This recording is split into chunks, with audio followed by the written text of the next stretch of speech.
Assalamu alaikum wa rahmatullah. May peace be upon you all. I praise Allah. I begin in His name, and I send peace and salutations upon the Prophet, peace be upon him. On behalf of Lancaster University's Islamic Society, I'd like to welcome you all and for those of you who are here, thank you for being here today, and really thank the speaker who's come all the way from London to deliver the speech today. My name is Ayaz Khalid and I will be your host for today's event. Before I do introduce the speaker, I just want to highlight the format of tonight's event. There'll be a 40 to 45 minute speech, after which there'll be a question and answer session for 15 to 20 minutes. After this, there'll be enough time outside to socialize as well as to eat the hot snacks that are provided, as well as take some free literature which is also going to be available outside. Now it's my pleasure to introduce Brother Abdullah al Andalusi. Abdullah al Andalusi was a former Christian of Portuguese descent who embraced Islam at a very young age and has studied Islam in depth ever since. He has long experience of working in the Muslim community and has activities involving writing, talking extensively in Islamic revivalism, philosophy, sociology and anthropology. Abdullah has delivered talks throughout the UK. He's delivered them in universities, in colleges, as well as Islamic centres, and he has also appeared on various TV programs too. He has also engaged in a number of discussions with atheists, humanists, secularists, Christians on a variety of topics, and he is a member of the Muslim Debate Initiative, a public discussion forum that promotes open dialogue and debate. I'd like to welcome Brother Abdullah Andalusi for an insightful event.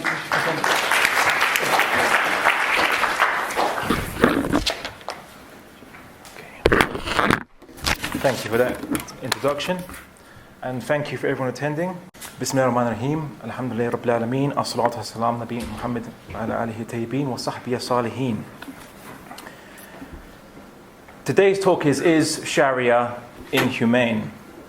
It's a very interesting title, and the reason why is because every day the media and newspapers and TV programs and movies portray Sharia and Islam as being inhumane, while they are forced by the liberal, I guess you could say, agenda to respect Islam, its spiritual traditions as a religion. It also, at the same time, condemns any aspects of Islam which is contrary to liberalism in the political, legal aspects. But I want to answer this question properly and thoroughly, and so to do so, I'm going to bring some dictionary definitions. What does it mean to be inhumane? According to the Oxford English Dictionary, it is without compassion for misery or suffering and being cruel. Compassion is defined in the Oxford English Dictionary as sympathetic pity and concern for the sufferings or misfortunes of others. But the common misconceived view about the Sharia is that it is specifically inhumane to three general categories: women, non-Muslims, and sinners. When I mean by sinners, I refer to thieves, fornicators and adulterers, and homosexuals. And so it is perceived that Islam is inhumane to these main groups of people. So to assess this, I will use two simple criteria. Is the Sharia inhumane or anti-human? And what does this mean? Does the Sharia not allow human beings to fulfill their natural needs, to achieve a natural fulfillment? And the second criteria is, does the Sharia show compassion? Before we apply these criteria, let me discuss something more fundamental, something which is the justifying principle and underlying framework to any system. How do we view human beings? First, let's take liberalism, the prevailing ideology in the Western world. Liberalists like to consider their ideology to be the benchmark of humane values, and anything that does not resemble liberalism is called inhumane. But let's take a closer look at liberalism. Liberalism starts off with a premise of rights, that humans have a set of rights. But where do these rights come from? Who determines what rights humans have? How are these rights mystically assigned to humans, and where is the justification to this? If you were on a desert island surrounded by natural predators, would they respect your rights? Does evolution respect the rights of living things? Just because something exists doesn't mean it naturally has rights. Like this chair exists. Does this chair have rights just because it exists? The philosopher Charles Taylor said, the very idea of starting an argument whose foundation was the rights of the individual would have been strange and puzzling. Why do we begin to find it reasonable to start a political theory with an assertion of human rights and giving it primacy? Islam views human beings differently. Islam starts on the premise of purpose, that man's purpose is to worship God and to submit to the natural law governing our creation. Because everything in the universe has a natural law. If you study physics, you'll look at the natural law of various inanimate objects, things, energies, and forces.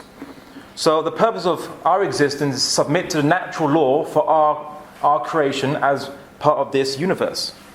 Thus, human beings begin with duties. Because it is only through the existence of duties as a prerequisite that rights come into being. So if it is my duty to look after you, to take care of you, or to protect you, then you then will have the right for security, the right for preservation of life, because I am going to protect you. Will be my duty, for example.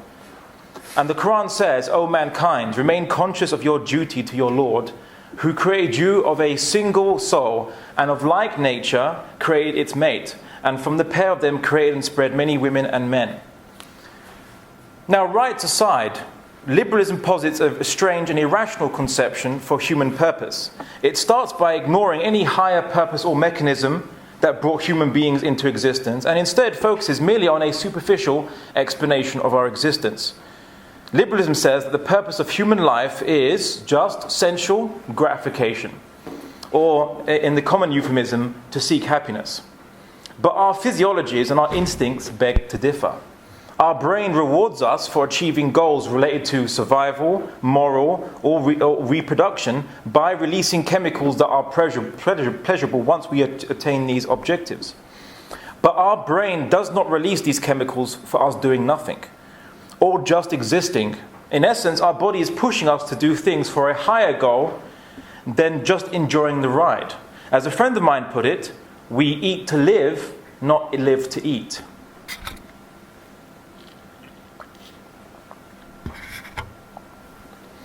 In contrast, Islam believes that creation has a purpose, and humans hold a purpose within that creation.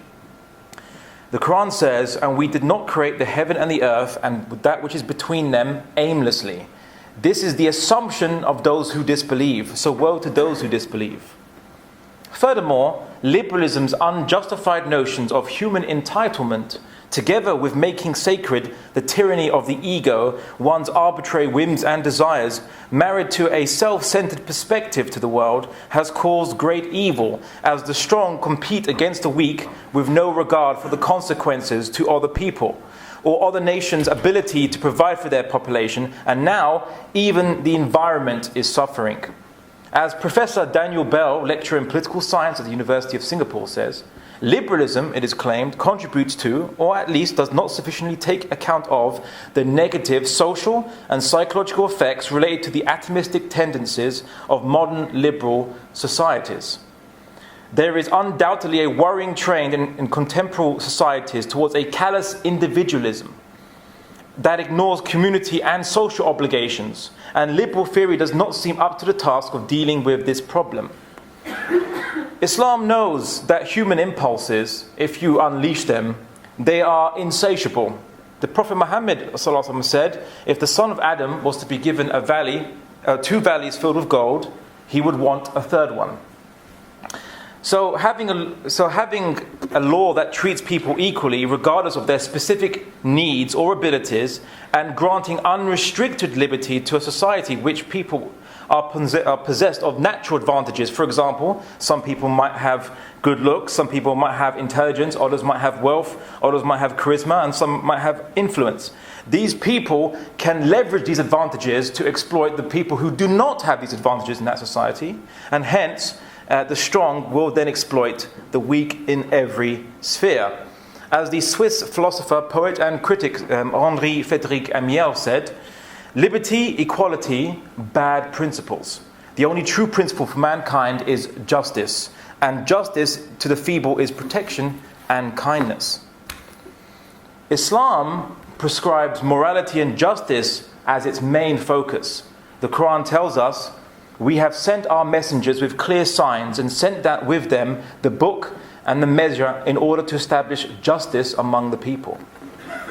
Islam understands that human beings are not iron-willed moral heroes, and so does not hold human beings to unrealistically high standards of conduct. Islam does not allow alcohol, but then prosecute people who do bad things while they're drunk. Islam does not condone exploiting women's sexuality to sell products, but then condemns men for womanizing and infidelity. Islam does not advocate unrestricted amassing of wealth, but then condemns bankers for not caring about the poor who suffer from the economic fallout. Liberalism does.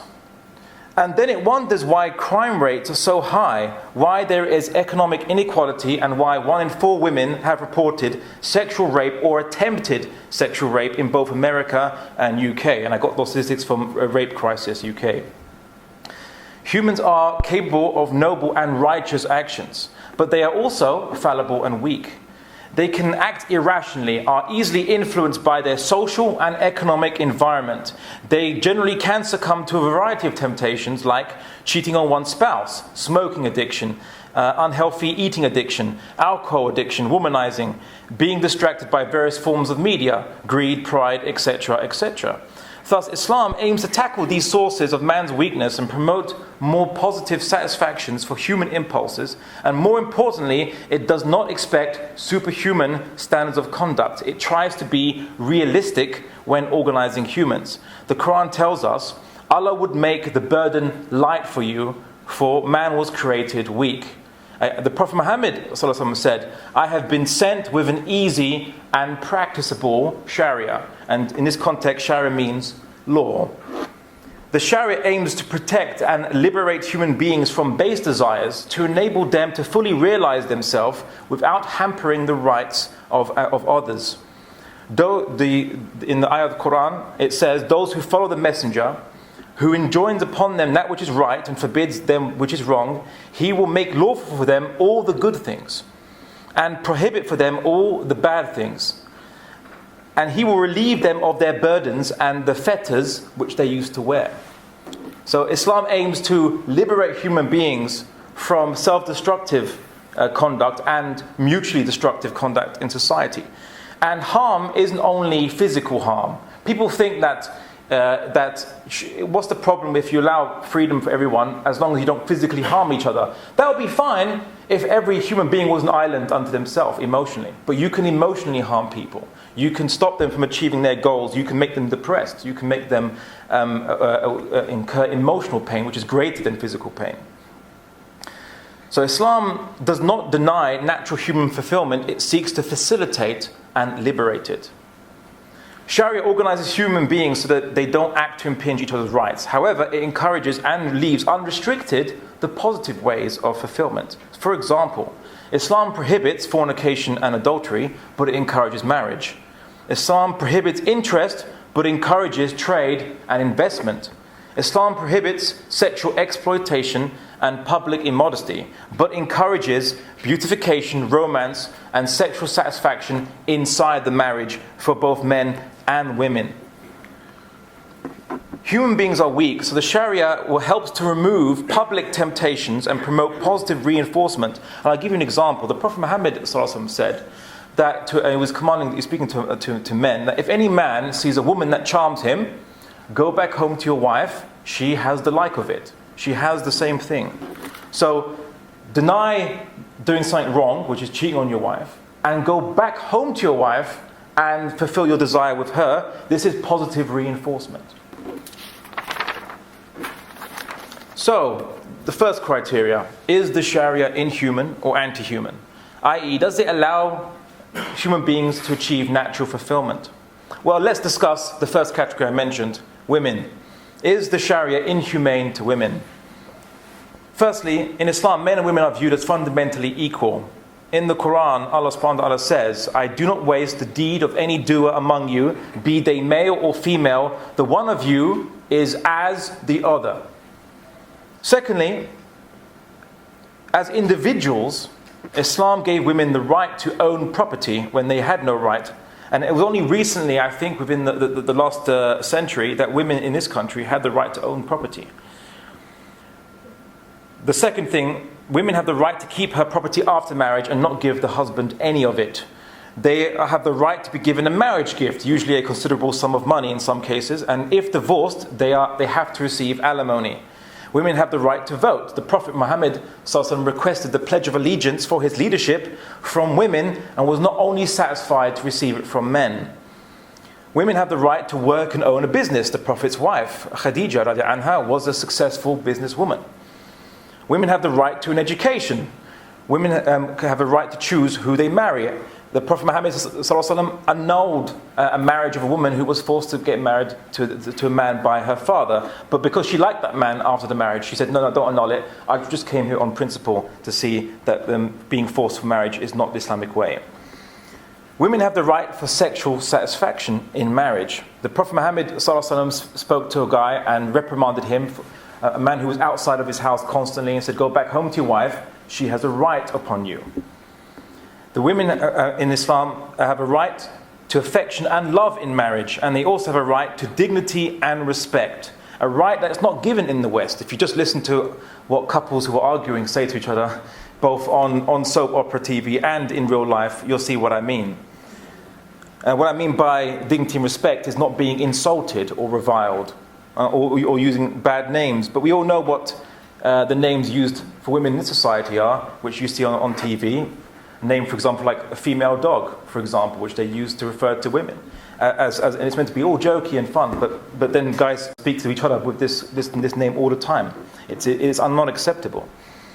Muawiyah al-Qushayri narrated that he went to the Prophet Muhammad and asked him, what do you command us about our wives? He replied, give them food from what you have for yourself, clothe them from what you clothe yourself, and do not beat them, and do not revile them, or do not insult them. Do not insult them. The Quran says, and among his signs is this, that he created for you wives from amongst yourselves, that ye may find repose in them. And he has put between you affection and mercy. Verily, in that are indeed signs for people who reflect. So the basis for marriage is affection and mercy. In a hadith, the Prophet Muhammad ordered men, not one of you should fall upon his wife like an animal, but let there be first a messenger between you. And they asked, what is that messenger? And he replied, it is kisses and words. So don't just attack, so to speak, your wife sexually like an animal, but rather approach her with romance and gentleness.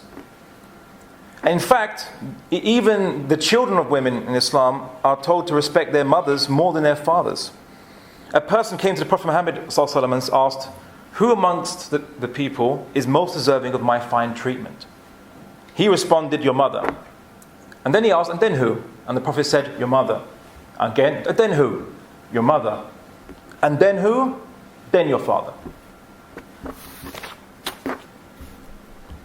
So women are held in very high esteem in Islam. And I think a confusion arises regarding the issue of equality, because in liberalism it's assumed that if you're equal, then the law should treat you absolutely the same. But liberalism doesn't even it's not even consistent on that. Because if someone is handicapped or disabled, they have extra privileges to compensate for them being handicapped or disabled, which the law gives them, disabled people, which you don't get. So the law treats people who are differently, even in liberalism. Yet when Islam does so, it is reviled as being unequal and rendering women as second-class citizens. But I'll explain what Islam does regards women and men. Islam is functionalist, and basically, if you have different abilities, then you have different responsibilities. So if you can give birth to a child, then you have different responsibility to a man who can't give birth to a child and doesn't have to carry a child inside him for 9 months and bear the pains of birth and child rearing. So Islam recognizes that the difference between men and women, I know it sounds obvious, but it is the case. And the basic social unit in Islam is the family. In liberalism, it's the individual. And herein lies the problem. And in communism, it's society. Society is just one whole. But we're not discussing communism here today. In Islam, the basic reproductive unit and first support mechanism is the family. Individuals are born into a family, not the other way around. If society doesn't help you, your family will. Therefore, the family has to be the bedrock of society. So the family structure is organized like this. Men, who nature has made physically stronger, taller and bigger, are the maintainers and protectors of women. In the Quran it says, and women shall have rights similar to the rights against them according to what is equitable. But men have a degree of responsibility over them, and Allah is exalted in power and wise. It's funny because in nature, what we see in nature is if different animals, if there's difference between the gender, for example, let's say ants, for example. Ants, the queen, obviously she is the basis of the entire nest. But you then have specialized worker ants and specialized soldier ants. And these ants have to do special tasks because the soldier ant has bigger claw mandibles, so he can obviously attack threats and dangers. And the workers, obviously, they work and they can't reproduce in most species of ants. So they all rely on the queen to be the basis of the nest. So is ant society unequal? Should we be campaigning for ant rights? No, this is how nature organizes creatures. And we are creatures, we are part of nature. So why can't we admit the functionalism in our own species? In the West, the concept of equality is for women to resemble what a man considers to be successful, i.e. having a high-flying career. But who says a career is better than motherhood? Does maintaining a high-flying career equate in importance to nurturing and giving birth, literally, to the future of the human race? Which one is more important? Having a job or a future for the human species? The Islamic social system is designed such that a woman should never have to worry about their upkeep and protection of her person or her children. She is always guaranteed a guardian. A man is not. Men are obligated in Islam to spend their wealth on the upkeep of women. Women do not have to spend a single dinar of their wealth on men. This is also why you see men having more inheritance than women, because men have to spend that inheritance on providing and feeding for their family, whereas women don't have any obligations where to spend their money. Women are entitled to alimony after divorce, but men are not. In Islam and in the natural world, functional specialization, as I said, does not mean inequality. It means that what is different amongst us be used to best help others. So, men are physically stronger, have high endurance for physical work, and can run 10% faster. Women are not able to achieve the same sporting records that men achieve in like-for-like activities. Men are specialized for competition, physical work, and fighting. Thus, Islam seems to employ men solely to defend, maintain, perpetuate, and improve the living conditions of women. So in essence, us guys, we are literally the worker and soldier ants, and our whole life actually orbits around the women of our families. And that's basically what the purpose of men. It's just basically to provide for and take care and look after women. Some could say that Islam is unfair on men now. And maybe in my next talk I have to call for men's rights in Islam. But Islam has liberated women basically to be women and not have to worry about mundane things like where their next meal is coming from, or feeling insecure to possible threats in society like rapists or murderers. A woman's choice to work is now one that she can make at leisure, not out of necessity. The true reality of Islam is men and women need each other. And in Islam there is no battle of the sexes like in the West, but rather men and women are viewed as allies and helpers to each other. In the Quran, Allah subhanahu wa ta'ala tells us, and the believers, men and women, are friends one of the other. They enjoin what is right and forbid what is wrong. And they establish worship and pay charity, and they obey God and His Messenger. As for these, God will grant mercy on them. Now, I think the next section is quite an interesting one, because there is a lot of misconceptions about this. Is the Sharia inhumane to non-Muslims? Well, firstly, non-Muslims living in an Islamic state, unfortunately of which there is none in current existence, are not compelled to become Muslim. The Quran says, and everyone knows this, there is no compulsion in religion. Truth stands out clear from error. So because we are so confident of the truth, there is no compulsion in religion. The Prophet Muhammad ﷺ encountered a delegation of Christians from St. Catherine's Monastery in the Sinai. And they basically asked to be incorporated into the Islamic polity. And here is the agreement that the Prophet Muhammad made with them for how they should live as citizens in the Islamic system. This is the message from Muhammad ibn Abdullah, which is the Prophet Muhammad's name, as a covenant to those who adopt Christianity near and far. We are with them. Verily I, the servants, the helpers, and my followers defend them because Christians are my citizens. And by Allah, I hold out against anything that displeases them. No compulsion is to be upon them. Neither are their judges to be removed from their jobs, nor their monks from their monasteries. No one is to destroy a house of their religion, to damage it, or to carry anything from it to a Muslim house. Should anyone take any of these, he would spoil God's covenant and disobey his prophet. Verily, they are my allies and have a secure charter against all that they hate. No one is to force them to travel or to oblige them to fight. The Muslims are to fight for them. If a female Christian is married to a Muslim, it is not to take place without her approval. She is not to be prevented from visiting her church to pray. Their churches are to be respected. They are neither to be prevented from repairing them, nor the sacredness of their convents. No one of the nation of Muslims is to disobey this covenant until the last day, i.e. the end of the world. The Prophet Muhammad also said, whoever oppresses a person under covenant, which is basically a non-Muslim citizen, or oppresses him, or imposes on him something more than he can afford, or humiliates him, or takes anything from him without his consent, I will oppose him on the day of judgment. And I imagine the horror in the mind of the Muslim to know that if you did something, the Prophet Muhammad ﷺ would oppose you himself on the day of judgment, indicating it is forbidden for us to oppress, impose, or even humiliate, not even allowed to insult a non-Muslim in living in a Muslim land. You don't get that kind of rights and freedoms in this country. So non-Muslims are allowed, if you notice, their judges not to be removed in that covenant. Non-Muslims are allowed their own law systems.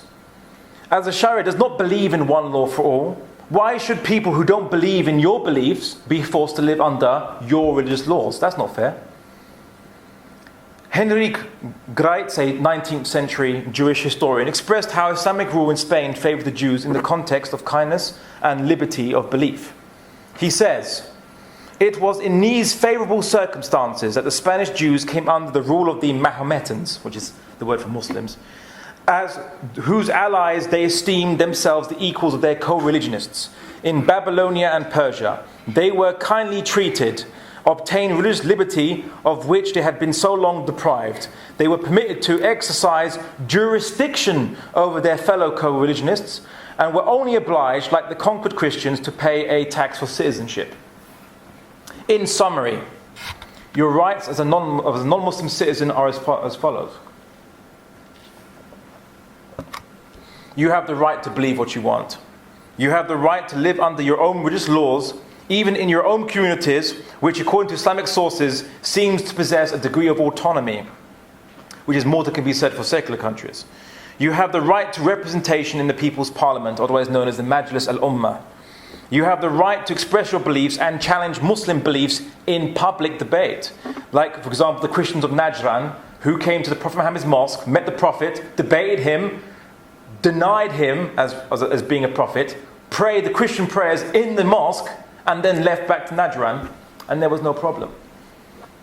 You have the right to be protected by Muslim armies who will fight to the death to protect you. In return, all that is required is a tax for citizenship that helps support these armies.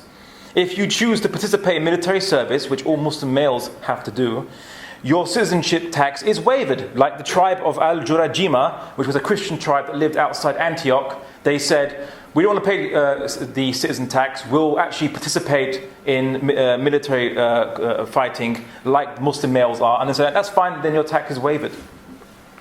If you are a woman or child, you do not pay citizenship tax. Citizenship tax is an exemption from military duty, which women and children are not obliged to perform. If you are poor, disabled, or old, you are entitled to state support from the treasury.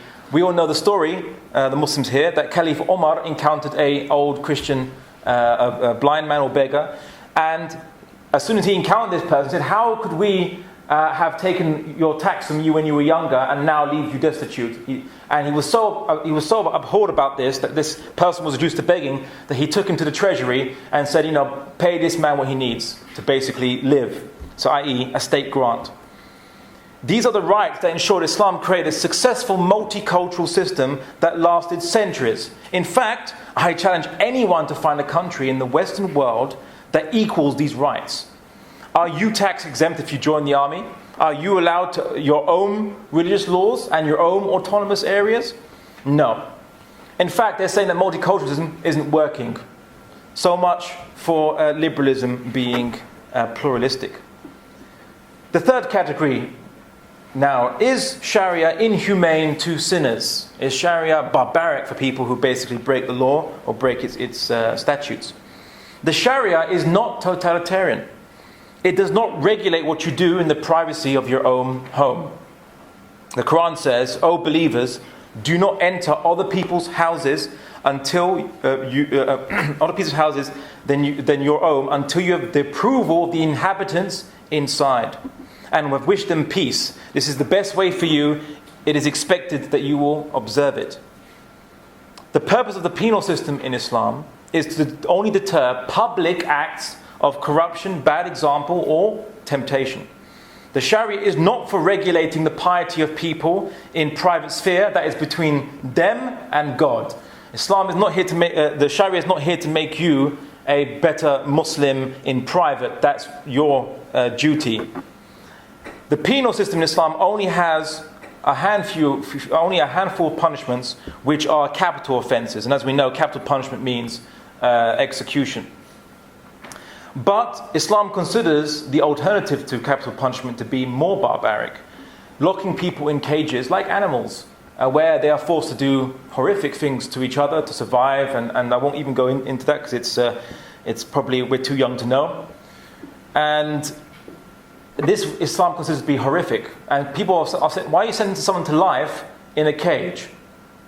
Why? That's inhumane. They're suffering. You now have prolonged their suffering. At least execution is very quick for people who, for example, who commit murder." And Islam is not the only one who said this. The famous liberal philosopher John Stuart Mill, he said, "If in our horror of inflicting death, we endeavour to devise some punishment for living criminals, which shall act on the human mind with a deterrent force at all comparable to that of death, we are driven to inflictions less severe indeed in appearance, and therefore less efficacious, but far more cruel in reality." So even John Stuart Mill he said this in favour of not abolishing the capital punishment in England, because in essence in his entire discussion he was saying that people are deterred by death penalty. If you remove it, then your prisons will be filled to overflowing. And it seems that his prediction has come true. British prisons are now filled to overflowing, and America, for example, has the highest prison population in the world, even beats China. And China has much more bigger population, 1 billion people, so that's even more humiliating on America. The Sharia aims to maintain the protection of property, life, and the institution of marriage and family. In regards to this, the protection of property, it has a punishment for people who commit theft or they thief.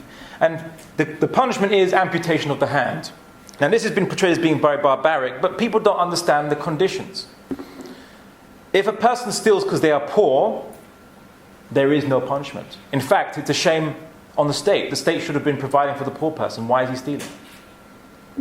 You have to steal from a secure location and take it by stealth, and the amount that you steal must be above 1/4 of a gold coin in value, and you must steal from outside of your family. So basically you have to go out of your way to steal. A man who goes out of his way to steal by stealth from a secure location, and he does it for pure luxury, not for poverty, he does it for luxury, then Islam amputates the hand. And why does it amputate the hand? Because what do you steal with? What does a thief need? He needs his hands. So if a society that does not value material objects or commercialization as the primary goal of human life, and in a society whereby you are catered for, your family will be catered for as a bare minimum, the state will provide for you if you are poor, in that kind of society where virtue is promoted and self-interest is not the basis of human considerations, if you still steal despite all these conditions, all these environmental conditions, and you steal from a secure location, from stealth, above 1/4 the value of a gold coin, then there must be something wrong with you. Now, if you are insane, then you're not punished, because an insane person can't be punished. They're not to blame. But if you're sane and you still do all this, then you are a danger to the economic system, and so the economic system must be protected, and you are denied the means to steal, which is, i.e., the amputation of the hand. It's not for the gruesomeness of that punishment. It actually serves a functional purpose. Islam also believes in the protection of life.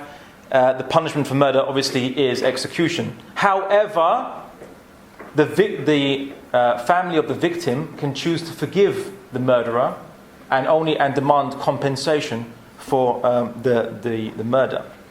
Obviously, you don't get that in this society. The aspect of forgiveness.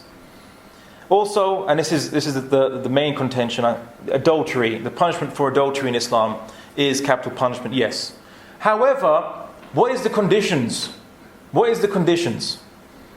You need in Islam 4 witnesses to the act of adultery, and it must be absolutely clear that there was sexual intercourse, not just 2 bodies next to each other, but absolutely clear. I won't go into detail, but you can use your imaginations. Now, unless you're filming it in a football stadium with everyone watching, you're not going to get caught. It's not designed. It's not a practical. If I was going to make a law to catch adulterers, this is not a practical law. I'll catch no one with this law. 4 witnesses, and all the testimonies must be exactly the same. And if not, they're punished for false witness. It is designed for its deterrent effect.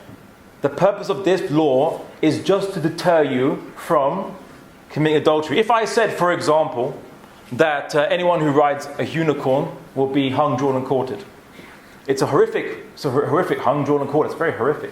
But riding a unicorn, they don't exist. But I bet it'll make you think twice about drawing a picture of a unicorn. You think, does this count? Oh, wait, it doesn't, but it'll make you think twice. And it's purely, that's its function, it's preventative. And I'll show you why, and I'll go forward into showing why the Islam's focus on punishment is actually just preventive. And of course, as we know, fornication, or sex outside marriage, is prescribed not capital punishment, but corporal punishment. So it's not execution. But the reason why is because us human beings, we are based on families. Families are protective, commitment-based units. If a man sleeps with a woman, there must be commitment. The man must be ready to commit to that woman, and vice versa. He shouldn't be playing around with her heart. You know, scientists have discovered that basically, in sexual intercourse, your brain produces oxytocin, which is basically makes you love the person. So it tries to increase love. So in essence, the saying "making love" is literally true. So if you were to have sex with no commitment and no family and no long-term emotion, then isn't this going against our nature? Isn't this going against human nature to form long-term relationships and bonding via sexual intercourse? So this is the Islamic penal system. It actually advocates forgiveness. But I haven't finished with discussing the penal system, but I'll jump on next to another major issue, homosexuals. Does the Sharia kill homosexuals? Will homosexuals be massacred in an Islamic state? The answer is no. Actually, yes. The answer is no. The Islamic texts do not define or judge people by their sexual preferences. Islam doesn't discriminate against homosexuals because we don't discriminate homosexuals from any other human being. There is no word in the Quran or the Hadith for a person whose sexual preference is the same gender. It doesn't even discuss them as a group. It just talks about the crime, which is sodomy. It just talks about the crime, not about the person. In the hadith, the Prophet Muhammad said, Allah forgives my people for the evil thoughts that occurs in their hearts. So basically, you're not held accountable for for any desires you have in your heart. Allah will not hold you accountable for what you hold in your hearts in terms of your desires. So why should we now hate this race, some kind of racial group called the homosexual? Did you know that once they were labelled and categorized, then discrimination began in the West? Before that, it was called sodomy, and they didn't have the European and ancient, and even in ancient history, people didn't have a specific word for a person that basically sleeps with the same gender. It was only in recent times they said, right, there's heterosexuals and homosexuals and bisexuals and so on. When they came up with a descriptive term, then homosexuals became discriminated. Then you're no longer just a human being that has sexual preferences, you're now a heterosexual or a homosexual. It's a artificial categorization, which Islam doesn't do, and hence Islam can't discriminate. Islam does not punish men for living together, and nor does it spy on them. So Sharia won't spy on what people do inside the privacy of their own homes. Islam doesn't prohibit men from holding hands in public or hugging. If you go to some of the Arabic countries in the world, men do that anyway. Even kissing, but we won't go there. Islam only prohibits public sexual intercourse. That's it. Ironically, even in this country, you can't have sex in public. So I don't know why Islam is singled out as hating on homosexuals. Islam will also punish people who are heterosexual, using that term, who commit public acts of intercourse. So again, as I said before, Islam only regulates the public square. Society is a living organism, and what you do in public affects people's perceptions, inclinations, and desires, even unconsciously. Now, the second criteria I've dealt with does Islam allow or not allow natural human fulfillment? I've dealt with the second criteria, and that second criteria is, does the Sharia show compassion? The Prophet Muhammad ﷺ said in a hadith, ward off the capital punishments, the hudud, from the Muslims as much as you can. If there is any possible way for the accused, let him go. For a judge to make a mistake in pardoning is better than him making a mistake in punishing. The Prophet Muhammad also said, forgive the capital offences amongst you. So find a way to forgive each other for even the capital offences, like murder, amongst each other before, and don't bring it to me, because if you bring it to me, I have to punish. So forgive it before. Don't come to me. Just try and forgive it amongst yourself. This is what the Prophet Muhammad is trying to encourage. And again, there was a man called Hazal who encouraged his friend Ma'iz to confess to adultery that he had committed. The Prophet Muhammad narrated that after the punishment of Ma'iz, he said, "Woe to you, O Hazal, if you had veiled him with your mantle, with your coat, basically, it would have been better for you. I.e., if you had hid his sin, if you had not encouraged him to go out in public, that would have been better for you.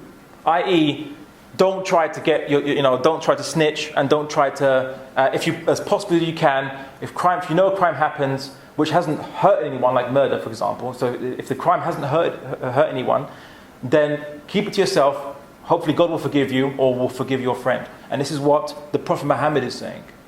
So we don't want Islam. It almost seems like he doesn't want to punish. He doesn't want to implement these punishments.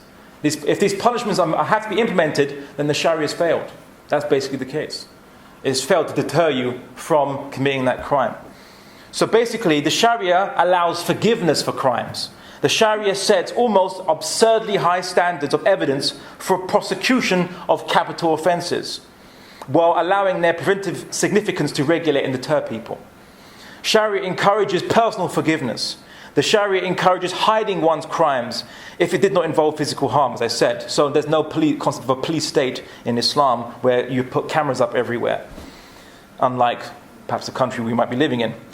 Sharia takes into account mitigating circumstances, like crimes committed out of poverty, which cannot be punished, like theft. But it does not allow the rich to get away with committing a crime. We know the story of a noble woman from the tribe of Makhzum who stole at the time of the Prophet Muhammad ﷺ, and people wanted to intercede on her behalf because she was a rich noble woman, a noble person. And the Prophet Muhammad became angry and said, "Do you intercede concerning a right set by God? Those who came before you were destroyed, because if the rich committed a crime or stole, they would let him off. But if a lowly person stole, they would carry out the punishment. By God, if Fatima bint Muhammad, which was his daughter, if my daughter was to commit a crime, I would cut off her hand as well. So we are impartial. Islamic justice is impartial. In liberalism, money affords leverage. Due to the unfair system of defense representation, the rich can hire the best lawyers. Presumably, it is done because the better law you get, the better result in court you get. But how is that fair and just? Isn't justice meant to give you one verdict? Why should having a good lawyer affect the result or not? Why? Liberalism, in the name of impartiality and equality, doesn't forgive, and it applies its laws on those people who may not even believe in them. Like, for example, in France, the banning of hijab in schools. In Switzerland, the banning of minarets and so on. That's not fair. Why must we be faced with such a law? But hey, it's liberalism. Somehow it makes sense to them. So Islam doesn't believe, as I said, in one law for all. It says that you do believe in different beliefs. That's fine. Then you have your own religious laws. We're not going to impose our law system on you. And there are some my final points. Now, to wrap up, I have some final points. These are things that people don't ask, but I want to mention it because you need to hear this. Islam is humane to the poor. Islam bans interest, advocates currency based on gold and silver, not artificial printed paper. It bans monopolies and hoarding of wealth. It encourages charity, investment, charitable lending, spending, and has a rich tax, which we call zakat, which must go towards 8 categories. And you should hear these categories, they're very interesting. Those living in absolute poverty. Those who cannot meet their basic needs. The zakat collectors themselves doing their job. People who are non-Muslims to aid reconciliation. People whom are attempting to free from slavery and bondage. So basically, if you're a slave, you basically buy them and liberate them. Those who have incurred overwhelming debts while attempting to satisfy their basic needs. Those working for an Islamic cause, we call fi sabilillah, and the travellers in need. So when you travel and you run out of money and you can't get back to your house, whatever, or your home, then you're entitled to zakat. These are the 8 categories of people entitled to the zakat money. And Islam is humane to the weak. It grants justice to the weak, the common people who are not people of influence or power, like me and you. This is why Islam is anti-tyrannical and anti-democratic. And I'll tell you why. James Madison, an American founding father, he said, a pure democracy can admit no cure to the mischiefs of faction. A common passion or interest will be felt by the majority, and there is nothing to check the inducements to sacrifice the weaker party. Hence, it is that democracies have ever been found incompatible with personal security or the rights of property, and have in general been as short in their lives as they have been violent in their deaths. And the Quran says, "O you who believe, stand out firmly for justice as witnesses to God, even against yourselves. Or your parents, or your kin, and whether it be rich or poor, for Allah can best protect both. Follow not your lusts of your hearts, lest ye swerve. And if you distort justice or decline to do justice, God is acquainted with all that you do." And the Quran also says, if you obey the majority of people on earth, they will divert you from the path of God. They follow only conjecture and they only guess. Islam, we don't follow majorities because that means oppression of the minority. Look at Switzerland, majority voted for banning minarets. So much for rights. And Islam, we don't allow the rule of the minority or the rule of a dictatorship. The caliph in Islam, who is elected by the people, must and has to implement the Sharia whether he likes it or not. And there is no negotiation. And I will conclude with the saying of Umar bin Sa'd al Ansari, a companion of the Prophet Muhammad sallallahu alaihi wasallam. Islam will remain strong so long as the Islamic ruling is strong. The strength of Islamic ruling neither comes from flogging with the whip or killing with the sword, but from ruling with justice and holding fast to the truth. In conclusion, I would posit that liberalism is inhumane, communism, which I haven't discussed much, is inhumane, but Islam is humane and compassionate. And humans are capable of goodness and bad. But Islam tries to eliminate the cause of bad and encourage the sources of good in human behavior. Thank you.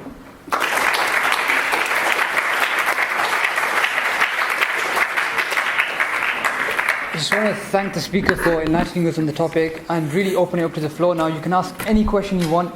The question and answer session will last for 15 minutes, so please do raise your hands and ask any question you want. I think papers are also going to be passed around, so if you don't want to ask by voice, and just write your questions down and pass the papers forward. I'll be more than happy to read it out to the speaker. Anyone have any questions? Don't be shy. Put your hands up and ask the questions.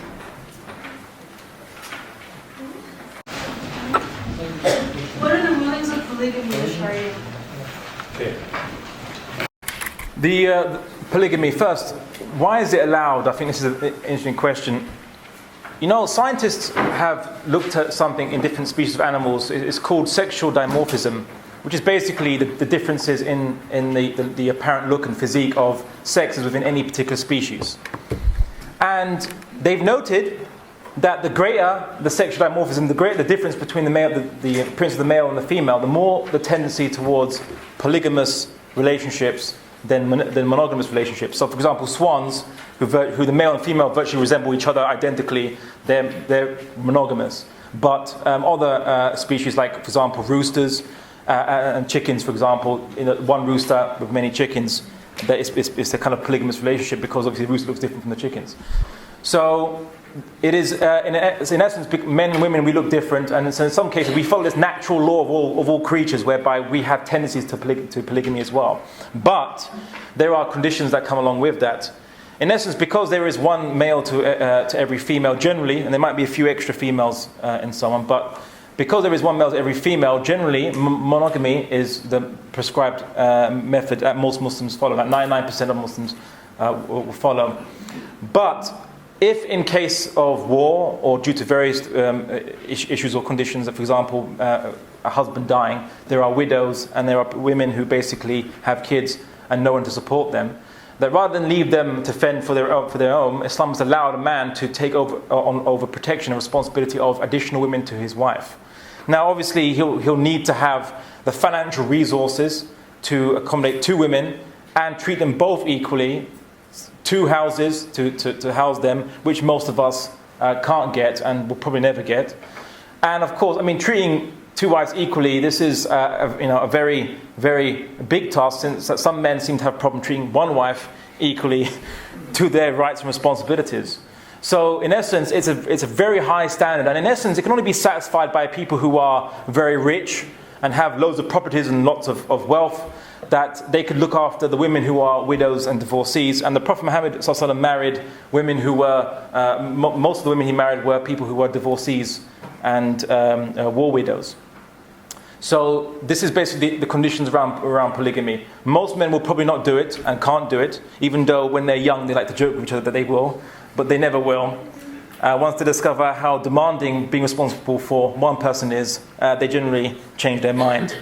So that's basically, in a nutshell, the conditions for polygamy. Any other questions? You mentioned the Caliph Umar, but you didn't mention anything about the Pact of Umar or any mention of Dhimmi. Sure. The Pact of Umar, what do you want me to discuss about the Pact of Umar? Well, we start with the fact that non-Muslims can't carry weapons, or that they can't ride on donkeys unless they're riding side saddle, or the fact. All right. I know you're referring to the, historians have discovered there are two Pacts of Omar. And there's a great treatise by a Palestinian Christian writer, I forget his name, who actually discussed this in depth. The first Pact of Omar is very simple, and it gives Christians full equal rights. It's not controversial at all whatsoever. The second Pact of Omar, they call it the second Pact of Omar, is a forgery and a fake, which came much, much later at a time where Arab nationalism was basically dominating, or kind of Arab tribalism was dominating the Umayyad caliphates, which Muslims later on rebelled against and changed because it was unequal and unfair. So during that time, non-Muslims were given a bit more of a raw deal, and this was because the people in power were going outside of the remit of Islam. And they were basically, at that time, if you were a Persian or a Turk and you wanted to become a Muslim, they didn't treat you as Muslims, because only Arabs would be Muslim, and they wanted to get your zakat tax as well as your zakat tax as well as your jizya tax, which is the citizenship tax as well. So people became Muslim in spite of a corrupt government at that time. And then the Abbasids caused a revolution with Persians leading at the front, and change this corrupt system and restore a more equal-based system back to its Islamic roots. Of course, not every Abbasid Caliph was obviously spotless, but the fact that you had a lot of revolutions and uprisings in early Islam shows that people believed in Islam and were not going to take oppression from their leader. And in Islam, you're encouraged to change your leader as soon as he deviates from ruling by the Book of God, which a lot of these caliphs unfortunately did. Any more questions? Are there any books or resources that you suggest for research on topics that you've mentioned? Well, there's quite a lot of books. Well, I mean, the variety of books. If you want a book on just state ruling, there's Imam Muwardi's Ahkam al-Sultaniya, which is the rules of governing in Islam. That's a good book. Ibn Khaldun's Al-Muqaddimah is a very good book. The Introduction to History is a very good book. The grandfather of sociology, considered by many. That's a very good book to look at. He studies it from a holistic sense and looks at different societies. He condemns various rulings, various governments at his time of being not Islamic and not acting according to Islam. And this was in the 14th century. And he exposed how there was the corruption which was going against Islam and how this was a detriment to Islam and the Muslims. And that as Muslims, we are most successful when we are following Islam, we're implementing Islam, and we are less successful when we are treating people unequally and unjustly. So there's a variety of books, but inshallah, I'll probably send maybe a list of them to the Amir, and you can send them out to people, just a reading list for you to look after. Any other questions? Yeah, you mentioned that when Muslims will take over Christians and things, they are allowed to have their own law, follow the Christian law. Say if Sharia came into this country, would it disregard British law? Does it only allow rights for religious laws and not non-religious? Sure. Well, okay. I mean, take on Sharia in this country. I mean, because because the people. Okay, let's say if tomorrow 80% convert to Islam or something like this, then or whatever, then fine, we could talk about discussing Sharia. For those people who are not who are not Muslims, they are not forced to fast. They're not forced to pray like us. They can. I mean, you found that in the time of in the 10th century, Christian areas they were rearing pigs underneath a Muslim state, Islamic state. You had pig pens in the Christian areas where they would eat bacon and things like this, which Christians are allowed to eat and we're not. And they had alcohol and they were consuming alcohol in their own areas, but obviously not in the Muslim areas. So it would be basically like this, that they would have their zones. I think that the best comparison in modern day world I could see is I think maybe it's Indonesia or Malaysia, where basically in the time of Ramadan, Muslims aren't allowed to eat, but non-Muslims are allowed to eat, and that's the closest I can find to that kind of multicultural system that Islam envisioned. Other place would be possibly Saudi Arabia with their zones where they allow Americans to come and exploit their oil, but they don't apply the Sharia on to these peoples. The people in these little zones, they walk around exposed with shorts and everything like this, and they drink and they do whatever Americans do, and no Sharia is applied on them. And when people say, "Oh, these Muslims come to UK, how they like if I go over there to their country and act the way I do." Well, you do anyway. Yeah, but I could point to Saudi Arabia. They have compounds where the Sharia is not applied. Although one could argue that Sharia is not applied even outside those compounds, but that's a different discussion. The question then we go back to. Does Sharia have anything about international politics? Does it say anything international about politics? how to rule countries in an international level? Sure. Well, basically, there are a few verses of the Quran which I brought for that precise question. I knew it was going to come up. Allah subhanahu wa ta'ala says in the Quran, "And what is the matter with you that you fight not in the cause of Allah for the oppressed amongst men, women and children, who say, 'Our Lord, take us out of this town of oppressive people and appoint for us from yourself a protector and appoint for us from yourself a helper.'" The Islamic international perspective would be that we would be against oppression wherever it is, and to whomever it is done to. The verse of Quran doesn't say, what is the matter of you that you find out in the cause of Allah for the Muslim men, women, children. It doesn't say that. It says for men, women and children. Generic. As in all men, women and children. Whoever is oppressed amongst men, women and children, we as Muslims must fight. But then the Quran also says, Allah does not forbid you to deal justly and kindly with those who fought you not on the account of your religion and did not drive you out of your homes. Verily Allah loves those who deal with equity.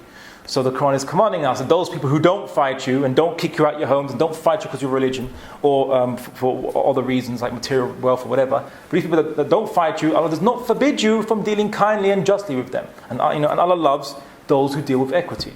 So this is our foreign policy right here. So those people who have designs in the Muslim world and want to take resources and want to attack and kill Muslims and occupy Muslim land, as they've done in Israel and occupied Palestine, then our policy is very, very simple, that we will prohibit that and prevent that. And as I said, when people say, oh, you want to wipe Jews off the map or whatever, and I said, no. Jews can stay. They've been 1,400 years, Jews and Muslims have been living together harmoniously, as that Jewish historian mentioned. But the Zionists have to go. And there's a difference between Jews and Zionists. So this is basically the Islamic foreign policy. And it doesn't matter which country. If Rwanda was happening at a time of an Islamic state, we wouldn't wait send a few soldiers, then retreat them and let people be massacred, or what happened in Srebrenica in Bosnia. We wouldn't do that. We'd go straight in there. If we had the means, we'd go straight in there and we'd help the poor and oppressed. Because in Islam, we view this as the best form of da'wah. If you display justice and you display care and compassion, this is the best way to convey your civilization's values, and if you believe in them.